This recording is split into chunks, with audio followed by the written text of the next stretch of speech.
أمنية، انت بتقولي ايه؟ صدقيني ما عملتش كده. ما هو واضح يا خالد فعلا انك ما عملتش حاجة. انا مش فاكر ايه اللي حصل وبعمل ايه هنا.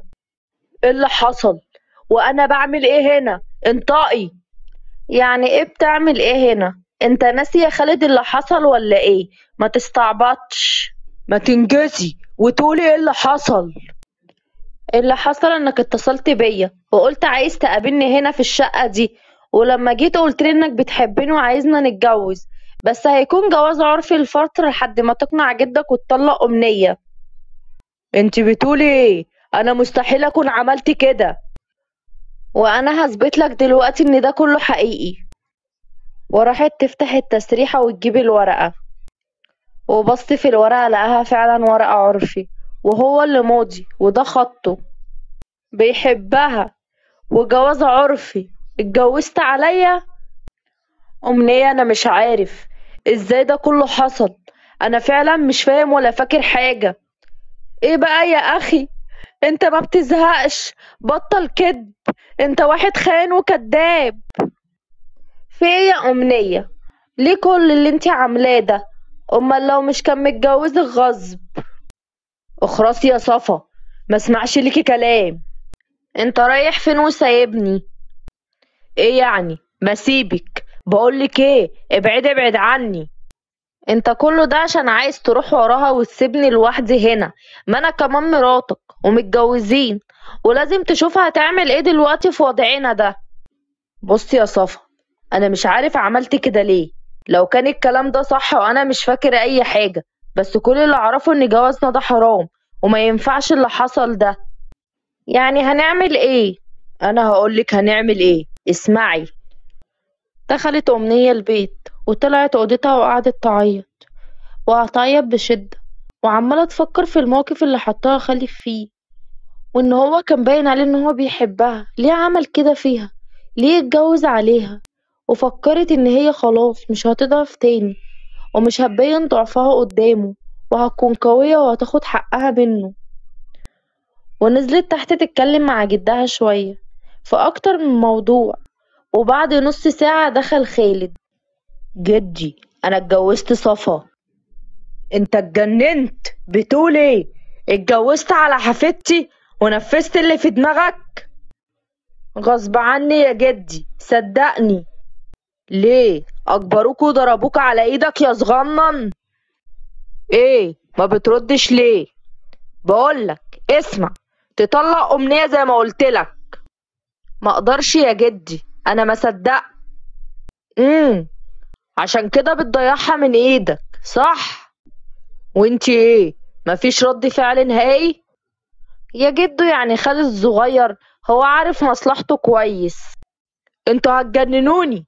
واحد غبي بيضيع فرصته الوحيدة بقرار منه، والتانية غبية زيه. جوزها اتجوز عليها وهي عادي بالنسبة ليها ولا فارق معاها. وجدهم سابهم ومشي، وجت صفا. مبروك يا عروسة. المهم، أحب أبشرك إن أيامك هنا هتبقى كلها غم على راسك إن شاء الله. تعالي يا صفا طلعك أوضتك. اوضتي؟ هو انا مش هقعد معاك في اوضتك ولا ايه؟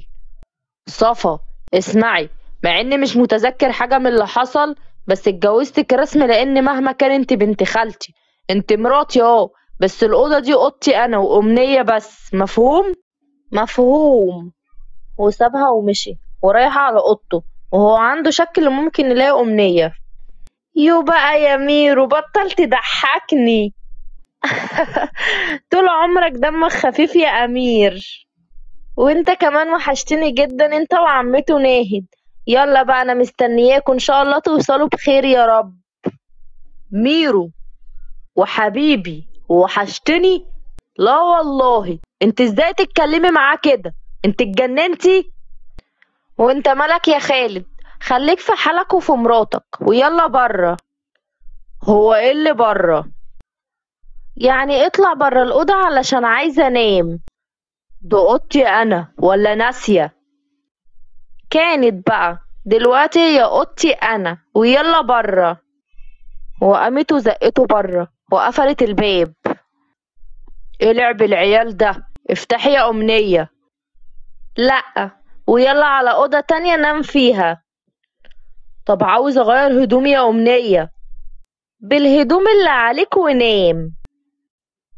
وسابها ومشي، وهي نامت، ودخل الأوضة ونام. وفي ألمانيا عند أخوه التوأم. يعني ايه نتجوز؟ ايه الصعب في كده؟ بقولك نتجوز. انت اهبل يا عم انت. ايه نتجوز دي؟ ما تلم لسانك الدبش ده بقى.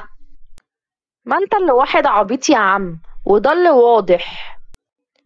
تصدقي وتؤمني بالله، انت اللي يتجوزك يكره الجواز طول عمره ويندم عليه. ليه بس يا كابتن؟ ما انا زي العسل اهو. اعوجي لسانك قوي، عسل اسود يا اختي. شفت بقى انك انت اللي بتغلط فيا ازاي؟ المهم يا اخت دبش، كنت بهزر معاكي، ويا ريت تلم لسانك ده كويس، مفهوم؟ بصراحة ما وعدكش يا مدير، بس هحاول. المهم ايه الشغل اللي كنت عاوزني فيه؟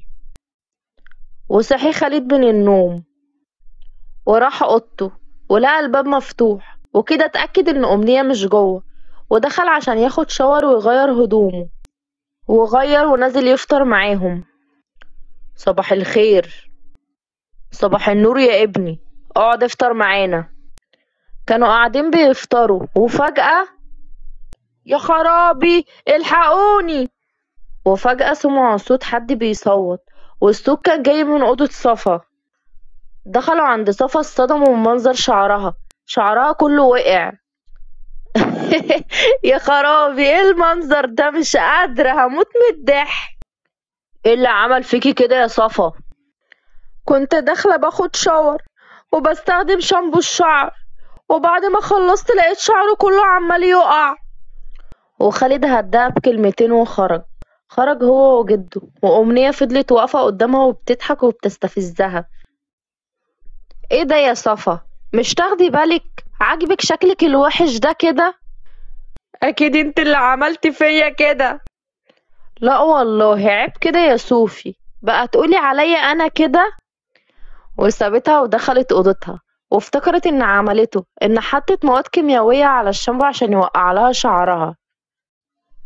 موعد رجوع أمير ووالدته من السفر، وكان أمنية وخالد واقفين في ساحة الانتظار مستنيين وصولهم.